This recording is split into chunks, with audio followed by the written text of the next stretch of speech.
কামরুল ইসলাম। বক্তব্য নিয়ে আসছেন কামরুল হাসান।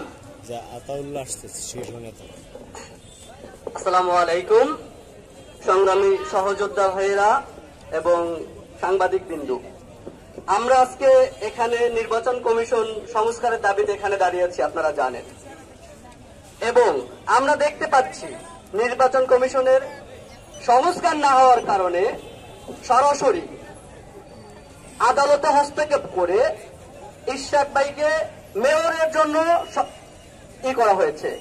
আমি এখান থেকে একটা মেসেজ দিতে চাই, আমি 2022 সালে মামলা খেয়েছি, আন্দোলন করে গুলি খেয়েছি, আমি একজন আহত, তারপরও আমার সেই মামলা এখনো পর্যন্ত উইথড্র হয়নি।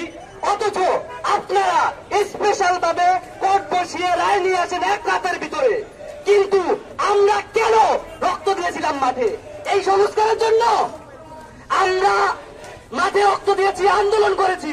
সেই 2018-19 থেকে মাঠে আন্দোলন করতেছি।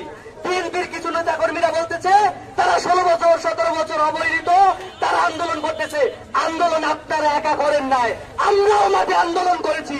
খবর নিয়ে দেখেন, খবর নিয়ে দেখেন, সেই 2018-19 থেকে আমরাও আন্দোলন করতেছি, মাঠে মামলা খেয়েছি, জেল খেটেছি, ক্যারিয়ার নষ্ট হয়েছে, একটার পর একটা গভর্নমেন্টের বাইরে দিয়েছি, কিন্তু আমাদের চাকরি হয় নাই, আমাদের ক্যারিয়ার নষ্ট হয়েছে।